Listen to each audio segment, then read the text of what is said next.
Every time I post a video about jihad, several Muslims and some non-Muslims send me messages saying, "David, why are you judging an entire religion by the actions of a few people?" These messages are confusing because nowhere have I ever said, "Look, some Muslims carried out a terrorist attack, therefore Islam promotes terrorism." Instead, I go through Islam's most trusted sources, showing that Muhammad's teachings promote jihad. So I'm not judging Islam by the actions of a few Muslims, I'm explaining what it teaches. I can only assume that the people who tell me not to judge an entire religion by the actions of a few aren't saying this because they've thought carefully about any points I've made. They're saying it because this is just what they've been trained to say whenever someone criticizes Islam. There's no actual thought involved. It's now an automated response. But since I'm getting bored pointing this out every time I talk about jihad, I decided to make a short video clearly stating my position on judging religions.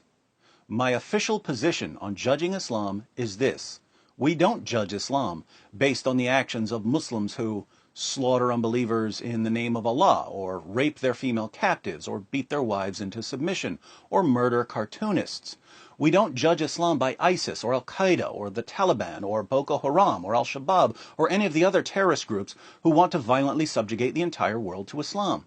Instead, we judge Islam based on the teachings and example of Muhammad, a man who A. was convinced at one point that he was demon-possessed, B. tried repeatedly to commit suicide, C. admittedly delivered revelations from the devil, D. complained that he was a victim of a magic spell that gave him delusional thoughts and false beliefs, E. supported his religion by robbing people, F. started a war with Mecca when he had a chance to live in peace in Medina, G. had people assassinated for criticizing his religion, H. beheaded hundreds of Jews for trying to defend themselves once they realized he was eliminating them, I. ordered his followers to execute anyone who leaves his religion, J. commanded his followers to violently subjugate the entire world, K. tortured people for money, L. bought, sold, owned, and traded black African slaves, M. called Ethiopians raisin heads and claimed that Satan looks like a black man, N. had sex with a 9-year-old girl, O. had at least 9 wives at one time even though his own revelations only allowed 4, P. married the wife of his own adopted son after causing the divorce by lusting after her, Q. had sex with his slave girls, R. broke the promise he made to his wives that he would stop having sex with his slave girls after he got caught with a slave girl in the bed of his wife Hafsa, S. allowed his followers to rape their female captives, T. took the most beautiful captives back to his own tent, U. told his followers they could beat their wives into submission, V. declared that women are stupid and that their testimony is unreliable, W. promoted idolatrous pagan practices like kissing the black stone and bowing down to the Kaaba, X. repeated stories based on forgeries and passed them off as revelations from God, Y. portrayed God as deceptive and Jesus as a complete failure, and Z. has kept more people from knowing the true God than any other false prophet in history. So, if we judge Islam by Muhammad, what can we conclude? Worst religion ever.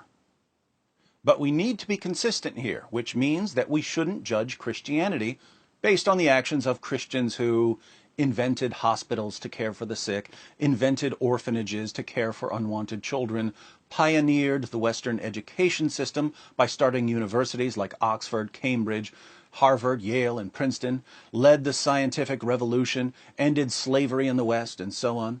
We don't judge Christianity by all the Christians who changed the world.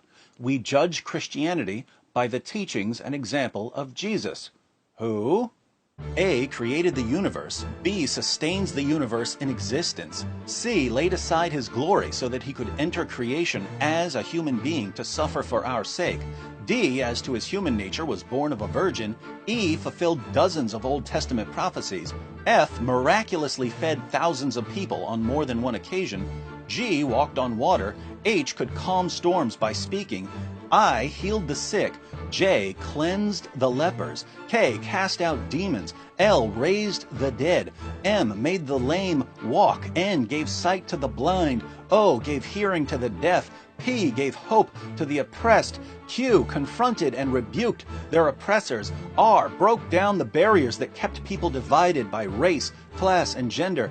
S ordered his followers to love everyone, including their enemies. T commanded his followers not to use violence in his name. U endured torture and death for our sins. V told the Father to forgive those who crucified him. W rose from the dead. X gives us his righteousness so that we can know God. Y intercedes with the Father on our behalf. And Z will eventually judge the entire world. So, if we judge Christianity by Jesus, what can we conclude? Best message ever. To all the Muslims who sent me messages pointing out that we shouldn't judge Islam by the actions of Muslims, thank you for the comments. I agree with you completely. We don't judge religions by their adherents. We judge religions by their central figures and teachings. But now that we've judged Islam and Christianity by the teachings and example of Muhammad and Jesus, respectively, how's that working out for you?